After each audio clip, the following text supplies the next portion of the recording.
So the day after is the worst. Right, I'm just going to quickly run through these. Keep water with you at all times. You need water, you're going to get thirsty. Quickly. Keep water with you at all times. Through a straw. Keep eating to a minimum. I tried a banana for breakfast. It wasn't such a great idea. I couldn't chew it.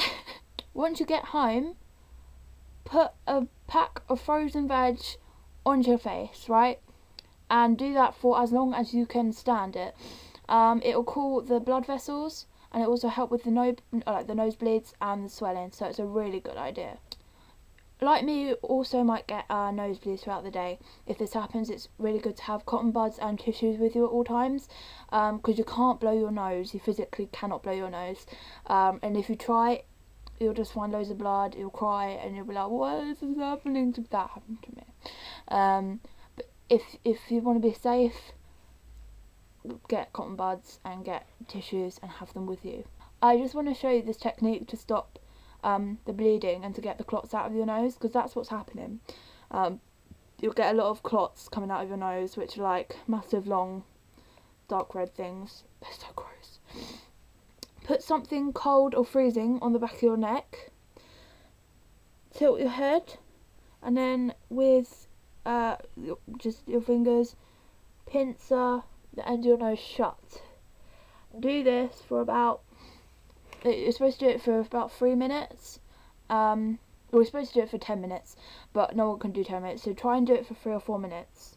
And once that's done, get some tissue, and by then what should have happened is all the clots should have come to the nose, and they should come off from the tissue.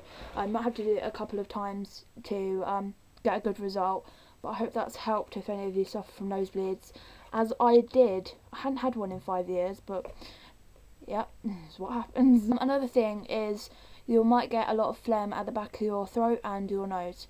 I had this so badly, and obviously in normal circumstances someone would just blow their nose to get that sort of stuff out, but you can't. So what I suggest doing is a lot of spitting, which sounds horrible. Spitting isn't the easiest thing when you've got a palate expander in, when you just had Sarpe. But just trying to do as best you can to get the fluids out of your throat, and you've got to do it through your mouth. You can't do it through your nose. Mouthwash, non-alcoholic mouthwash, also helps with this. You should get prescribed some, but if you don't, grab some from Asda or whatever, or you know, your nearest and dearest second home, in which case is Asda for me. It really helps to gargle that and spit it out. I did find that this was the bit that depressed me most on the first day, was just the amount that was clogging up my nose and my throat. It just felt like hell to me. It was the worst bit. Obviously it's not going to be like that for everybody, but if it is for you, take those tips. Eat soft food and take time doing so. I ate, I don't know if anyone knows what faggots are, Mr. Brain's faggots. I had those and mash for tea, and honestly, the softer the better for the first couple of days. Chew on your molars, but don't chew, crush, and just do it once or twice and then swallow. You can't chew, it's too much for your jaw at this point, so try not to, just try to avoid that at all costs. Also make sure your food is swallow size, that's what I've called it. So if you put it in your mouth and you find that actually you're unable to chew this bit of food, you don't have to spit it out, you can swallow it. I normally just do this by tearing bits of food up before I put them in my mouth, or cutting maybe is probably a better idea. Other thing with straws, so you carry this on. With straws you can aim whatever's in the glass through the palate expander. That might sound absolutely gross, but honestly it helps.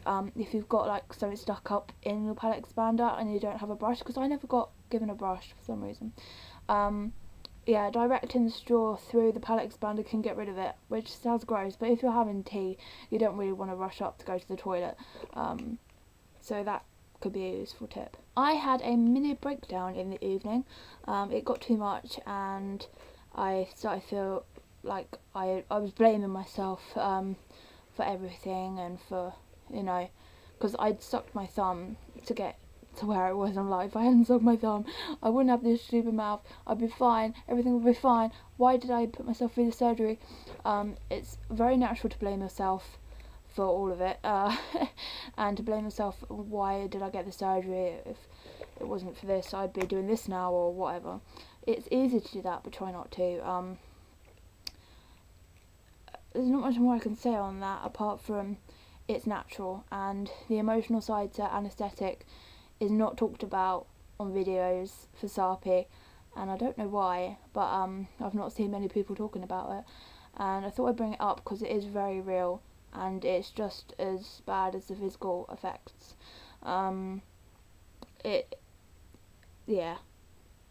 I mean, it's a change so sudden to your mouth and to your physical appearance that it's gonna have some change, and it's gonna, you know, be a bit hard on you for a bit, but it settles down on day 2, I promise.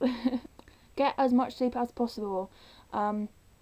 Try to arrange your pillows so you're set up straight, or straight as possible. Either that or sit on your sofa downstairs, set up. It's uncomfortable, but it helps so much with the swelling. I didn't. I went at about a 45-degree angle and the swelling got tons worse by day 2. In fact, here's a picture.